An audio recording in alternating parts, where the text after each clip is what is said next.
Hi guys, welcome and welcome back to your YouTube channel for creative studies. So आज हम discuss करेंगे आपका subject writing and study skill that is BEGC. Okay, I apologise, that is BGS 183. तो हम फटाफट से इसका question देखते हैं पहले. तो मैं आज डिस्कस करूँगी question number 4 and question number 5. So pay due attention. Okay, without wasting any further time let's get started. तो क्वेश्चन है, why introduction and conclusions are important in writing. Give your suggestions how can you start and conclude writing. क्यों conclusions important है writing में और introduction क्यों ज़रूरी है. ठीक है. The starting few sentences has to catch the reader's attention and make them want to keep on reading. तो जो हम लोग जब पहला कुछ लाइन्स लिखते हैं वो किसी भी रीडर के अटेंशन को गैदर करने में हेल्प करता है एंड उन लोग को वो अपीलिंग एंड अट्रैक्टिव फील कराता है, तब जाके वो और इंटरेस्टेड होता है आपका आगे का कंटेंट पढ़ने के लिए. ठीक है. Thus we should start the writing with a sentence which can create interest in the reader. तो जब हम लोग कुछ लिखते हैं तो ऐसा होना चाहिए कि वो मीनिंगफुल होना चाहिए, जिसमें वो रीडर्स को इंटरेस्ट हो कि हाँ मतलब कुछ है कि हम लोग और उसमें जान सके. Good writing should also have a satisfactory conclusion. किसी भी गुड राइटिंग का सेटिस्फैक्ट्री कंक्लूजन होना बहुत ज़रूरी है. It should give the reader sense of completion on the subject. ऐसा नहीं कि जो हम लोग लिख रहे हैं वो आधा अधूरा हो. जो भी लिख रहे हो उसको कंप्लीट होना पड़ेगा, तब वो रीडर के लिए अटेंशन और गैदर करता है. It should give the reader a sense of completion of the subject. The concluding paragraph should emphasise the validity and importance of our thinking. जो भी पैराग्राफ हमने मेंशन किया, जो हम लोग लिख रहे हैं, वो ऐसा होना चाहिए कि उसमें एक सेंस हो एंड जो रीडर जो पढ़ रहे हैं उसको भी वो समझ में आए कि हाँ इसने ये मेंशन किया और ये रिलेटेड है इस टॉपिक को. ऐसा नहीं कि वो आउट ऑफ द बॉक्स जाए. ठीक है. Given below are some suggestions for start a writing होगा. That is, we could start with an analog or a comparison. Starting कोई analog से कर सकते हैं, कोई phrase से कर सकते हैं, कोई comparisons देख के, a contrast जो डिसिमिलरिटीज होती है दो राइटिंग्स में वो करके, स्टेटमेंट ऑफ ए प्रॉब्लम और ए पॉपुलर मिसकंसेप्शन. किसी प्रॉब्लम के बारे में चर्चा करना है, नेक्स्ट डिस्कशन में इंट्रोडक्टरी पार्ट देना है, उसका मीनिंग देना है, देन उसके बारे में उसके प्रॉब्लम्स के बारे में बताना है. रेलिवेंट स्टोरी, जोक और एनेक्डोट कोई स्टोरी से रिलेटेड, अ पर्सनल एक्सपीरियंस उस बारे में, उसके पर्सनल एक्सपीरियंस के बारे में, एंड अरेस्टिंग स्टैटिस्टिक और शॉकिंग स्टेटमेंट. ऐसा कुछ जिसमें और जानने की क्यूरियोसिटी हो वैसा कुछ देना चाहिए. ए क्वेश्चन, सामने वाले को पूछना चाहिए कि क्या आपको ये समझ में आया कि क्या ऐसा हुआ था. हम लोग कई स्टोरीज पढ़ते ना, उसमें बोलते ना did he find the solution, did he know the something. तो सामने वाला इंटरेस्ट होता है कि हाँ क्या ऐसा हुआ था. इस टाइप का कुछ इम्पैक्ट उन पर छोड़ना चाहिए. ठीक है. एक कोटेशन, लास्ट में उसको एक कोटेशन से एंड करना चाहिए. Good writing should have satisfactory conclusion. जो पहले बोला गया, it should give the reader sense of completion on the subject. The concluding paragraph should emphasise the validity and importance of your thinking. Given below are some of suggestion making the conclusion. वही जो मैंने आपको बोला previously वो चीज़ की, उसका conclusion strong होना चाहिए, एक पैराग्राफ मीनिंगफुल होना चाहिए. जो पैराग्राफ हम लोग लिख रहे हैं उसको सेंस ऑफ थिंकिंग देना चाहिए कि नहीं ये बात इससे कनेक्टेड है. ऐसा नहीं है कि वो एकदम आउट ऑफ द बॉक्स जाना चाहिए. सब कुछ एक दूसरे से इंटरकनेक्टेड होना चाहिए, कोई भी सेंटेंस छूटना नहीं चाहिए. ठीक है. तो इसका कंक्लूजन कैसा होना चाहिए वो देखते हैं हम लोग. ठीक है. Statement of the broader implications of the writing, restatement of the thesis statement and anecdote. ये सब आपको याद करना होगा कि जो इमाम ने जिसके बारे में लिखा है उसको हम लोग को नटसेल्फ में बताना है.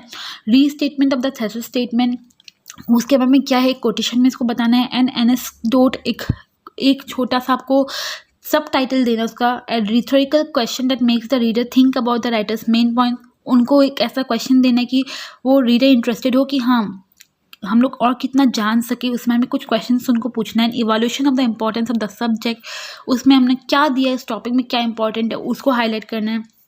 Call to action, warning based on thesis statement and a quotation from an authority. समझ में आ गया. तो अब हम डिस्कस करते हैं question number 5. Arrange the following sentence in order to make a complete paragraph. किसी भी पैराग्राफ को कंप्लीट करने के लिए हम लोग को क्या करना होता है ये हम लोग डिस्कस करेंगे. ठीक है. तो first is, it focuses attention on a broad range of factors that prevent individuals और ग्रुप फ्रॉम हैविंग अपॉर्चुनिटीज. तो मतलब ये ब्रॉड रेंज ऑफ फैक्टर्स में फोकस करते हैं कोई भी पैराग्राफ, जो कोई इंडिविजुअल को बहुत सारा अपॉर्चुनिटीज देता है, इवोल्यूशंस ऑफ अपॉर्चुनिटीज देता है, open to the majority of the population. तो जो पैराग्राफ दिया जाता है जो अटेंशन ग्रैब करता है, तो उसमें काफ़ी रीडर्स को बहुत सारी अपॉर्चुनिटी मिलती है कि वो किस सेंस में उसको समझें, कैसे इंटरप्रिटेट करे, एंड बहुत ईजी वे में उसको समझाया जाता है। ठीक है। Social exclusion is not accidental by systematic, it is a result of structural features of the society. तो जो सोशल एक्सक्लूजन होते हैं वो सोसाइटी का पार्ट से लिया जाता है, ऐसा नहीं कि वो कोई फिक्शन बेस्ड हो, बल्कि वो रियलिटी बेस्ड होता है। Social exclusion refers to ways in which individuals may become cut off from full involvement in the wider society. वही सोशल एक्सक्लूजन से इंडिविजुअल्स क्या है कि उनका फुल जो इन्वॉल्वमेंट होता है वो सोसाइटी का एक वाइडर पार्ट हो जाता है सोशल एक्सक्लूजन के through. In order to live a full and active life, individual must not only be able to feed, clothe and house themselves. सिर्फ खाना पीना और कपड़े पहनना ही काफ़ी नहीं होता एक इंडिविजुअल के लिए सोशली एक्टिव होने के लिए, but should also have access to essential goods and services. बाकी उसको एक अच्छा एजुकेशन, हेल्थ, ट्रांसपोर्टेशन, इंश्योरेंस सबकी फैसिलिटी होना पड़ेगा उनके पास। सोशल सिक्योरिटी होनी पड़ेगी, बैंकिंग का अच्छा सिक्योर होना पड़ेगा, सेफ सिक्योरिटी होना पड़ेगा उनके पास, and even access to police और जुडिशियरी। ठीक है। तो ये सब भी बहुत ज़रूरी है, except food, shelter and clothing के अलावा ये सब भी एक इंडिविजुअल के लिए बहुत ज़रूरी है एक अपना लाइवलीहुड को कंटिन्यू करने के लिए। ठीक है। तो नेक्स्ट बोला गया social exclusion refers to way in which individuals में become cut off from the full environment the wider society. जो पहला लाइन बोला गया वही इसमें रिपीट किया गया है। इट फोकसेस अटेंशन, वही सेम लाइन रिपीट किया गया है, ये भी सेम है, आप इसको एक्सक्लूड कर सकते हो। So point number 2A discuss करते हैं क्योंकि बाकी सेम है। ठीक है। In regard to internal causes, for instance new methods of farming और agriculture can boost agriculture production.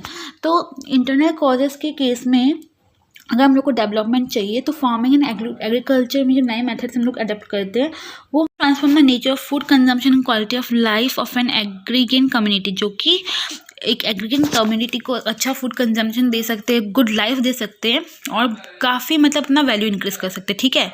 On the other hand, ये था इंटरनल कॉजेज। ठीक है। On the other hand external intervention, जो एक्सटर्नल इंटरवेंशन होता है in the form of conquest और colonisation, जो सोसाइटी कॉलोनाइजेशन ये सब के वे में एक्सटर्नल इंटरवेंशन किया जाता है, can also affect deep seated changes in the cultural practices. ये हम लोग का कल्चरल प्रैक्टिस एंड बिहेवियर को बहुत ज़्यादा अफेक्ट करता है। ठीक है।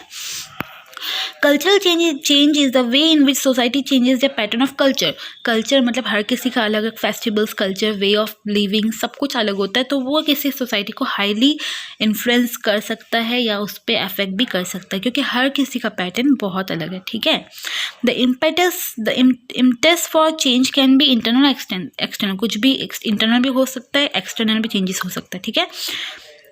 Cultural change is the way in which society change the pattern of culture, वही चीज़ सेम रिपीट किया गया इसमें भी, तो वही बोला गया है, लेकिन जो जिस जगह पे दो सेम क्वेश्चंस का आंसर दो बार रिपीट किया गया आपको उसको अवॉइड करना है।